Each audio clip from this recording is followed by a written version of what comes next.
Did you write your paragraph? Yeah, That's not a paragraph. That's a sentence.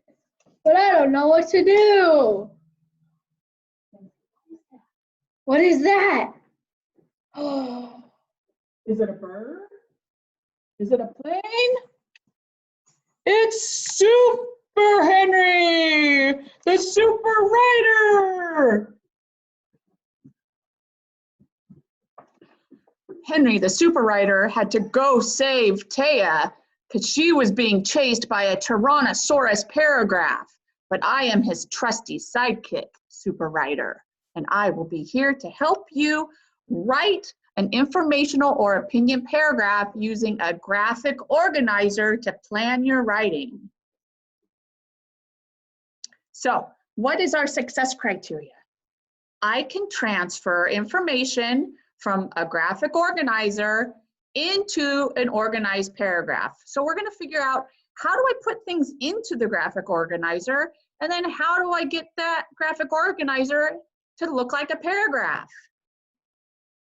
So why do I need a graphic organizer?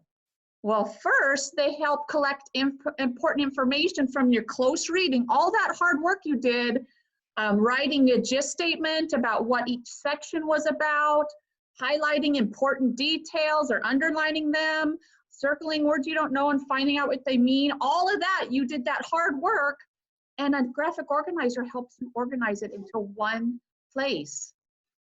They help you make sure that you know what you're going to write step by step. That's what I like about graphic organizers, because once you have everything in there, it helps you see how you're going to write it, first, second, third, fourth, and then they help you make sure that you have everything that you need in your paragraph.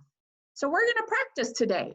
So what you're going to need is your reading that's all marked up with highlights and notes and everything. Your close reading is done, because you can't write a paragraph about a text if you haven't read the text. So you need to read the text, you need to do your close reading and make your gist statements, draw pictures, little phrases about what each section's about, highlight important details, circle words you don't know, find them out. And then you're going to have to pick out a graphic organizer that you like, that you understand.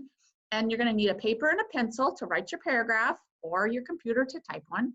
And then a highlighter. And if you're at home on your computer, then see if your computer has a highlighter on the computer that you could use. So first, we're going to start by gathering the information for our paragraph. We're looking for a main idea, we're looking for details and evidence. So we got to gather that first so we can put it into the graphic organizer. So first, we're going to look for a main idea. And a lot of times they're in the first paragraph. And so we're going to reread that. And I don't see it in that paragraph. It looks like a distractor paragraph. It's just kind of talking about eyes looking at you from the deep. That's not telling us anything about a humpback whale. So I'm going to go to the second paragraph. And the second paragraph I see towards the end, it talks about people being curious about humpback whales. And that scientists have spent years trying to unravel the secrets of its life. And it talks about scientists finding secrets, and then up here it talks about secrets of the humpback whale. So I'm thinking if it's in the title and it's right here, then that's probably pretty important. So I'm going to try to make a main idea sentence about that. So I'm going to circle it.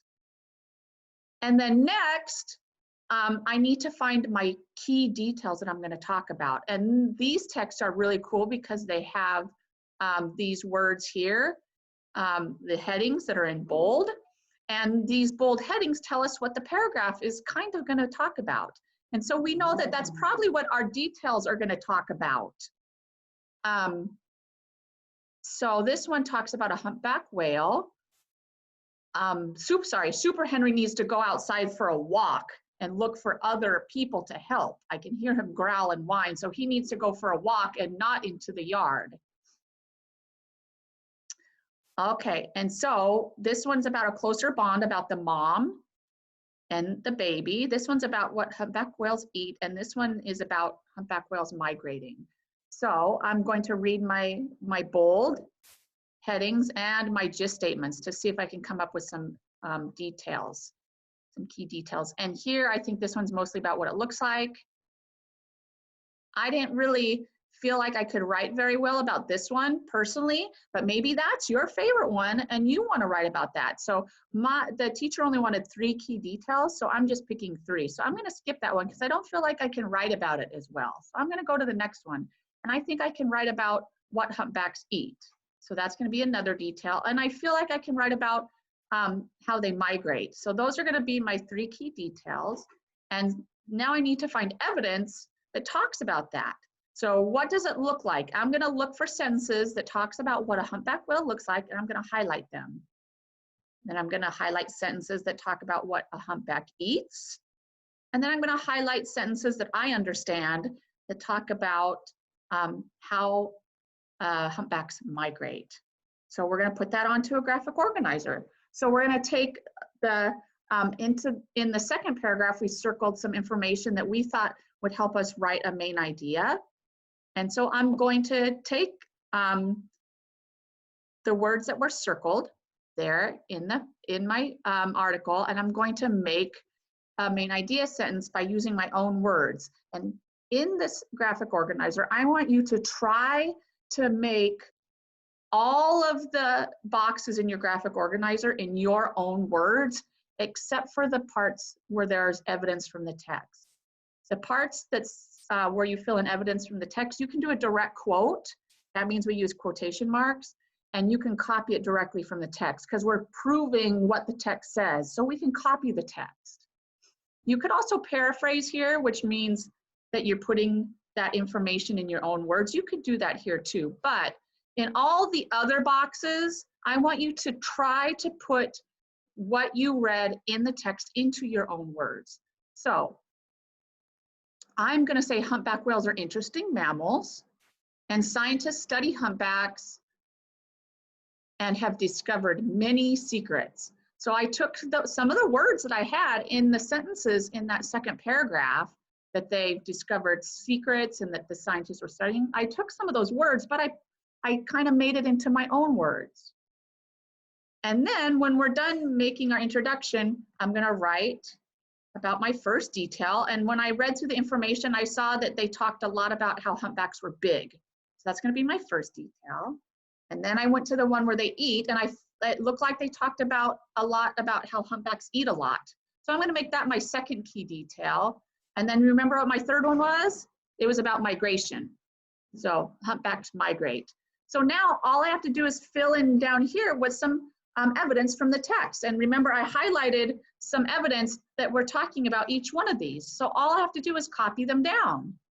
This is a direct quote, because you see I have the quote marks, and so that means I copied it right from the text. And I always put a citation of where I got my information, paragraph 3. Here you can tell it's a paraphrase because I don't have quotes up around it. That means I just said that sentence in my own words. I used some of the words in the sentence that they had, but I just kind of made it my own words that made sense for me. And then I found the same thing, the things that I highlighted about humpbacks eating a lot. I copied some and made a direct quote, and some of them I paraphrased. And then same thing for humpbacks migrate. Looks like I paraphrased all those, but you can see I put the source of where I got them. I cited it on every one of them. So once I get all of my evidence down, then I can go on to my conclusion. But remember, you don't have to use all of this evidence in your paragraph. If your teacher just says they want a detail backed up with one piece of evidence from the text, then you can use one. You can pick the one that you feel like you understand the best. Or if you want to get a better grade, you can use more than one. It's up to you, and it's up to what the teacher says the assignment is. But I put more than one so I could pick the ones that I like best when it was time to write my paragraph. So then I move on to my conclusion, and remember the conclusion is where we just rewrite the introduction, but in a little bit different way. So it makes an information sandwich. At the top with the introduction, you tell the reader, this is what I am going to tell you about in my writing. And then you give all the great details and evidence about what they should learn. And then the conclusion is just reminding the reader, this is what we just talked about. I hope you learned something. And so it's just making that information sandwich. So just take what you wrote up here and maybe reword it and maybe add a little extra. Okay, so now we're ready to type it into a paragraph or write it into a paragraph. So how do we do that with the graphic organizer? Where does it start? So we start at the top with our introduction. We're going to type that right there into our computer or onto our paper. Humpback whales are interesting mammals. Scientists study humpbacks and have discovered many secrets. When you're done with that, we're going to go to the next section. Whenever you go to a new section, we're going to use a transition word that tells the reader we're going to talk about something different. And we had anchor charts on our wall with that. They were the words like first, second, next, last, one thing, another thing, also, all of those words. And if you don't have those words in front of you and you can't think of them, just Google them. And you'll come up with a ton of transition words that you can use. You can write your favorite ones in a notebook. So when we're done with the introduction, we use a transition word and we go to the first detail.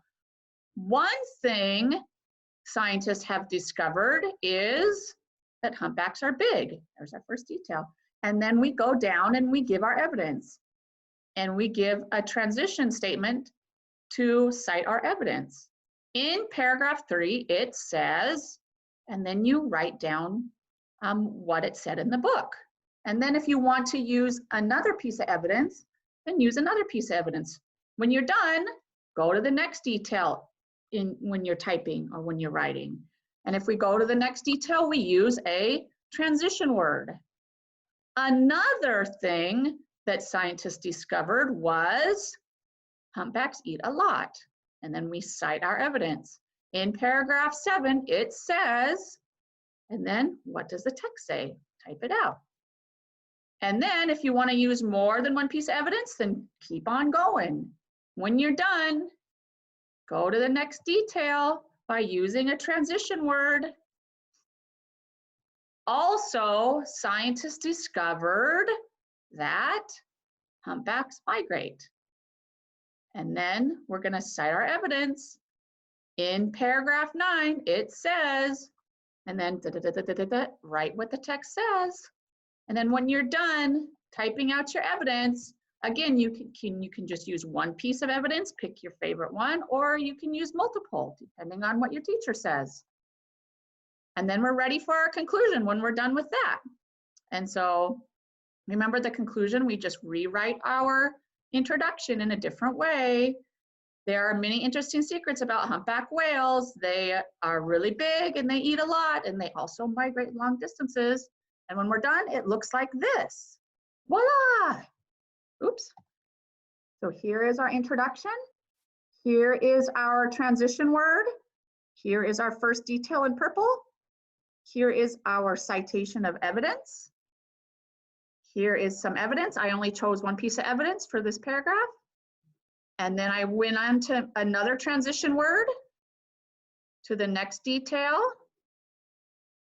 Then I cite my paragraph. Or I cite my evidence, and there it is. And then I go to the next detail and I use a transition word. And then I write my detail. And then I cite my evidence. It looks like I used this down here. Here's my evidence. And then here's my conclusion. Yay, I'm done with my paragraph. I took information from my article, put it on a graphic organizer, then I went from a graphic organizer into a paragraph. So I want you to think, can I transfer information from my graphic organizer into an organized paragraph? If you feel like you can, then go for it. If you feel like you're kind of there, then go ahead and you can play this video and you can pause it and do some work and then play it and then pause it and do some work and see if you can figure it out. If you can't, then that's okay. You can call your teacher, you can text your teacher, you can Zoom with them, you can call, Zoom, text me, Miss Opie. We're here to help you. We want you to figure this out. So let us know if you need help. See you.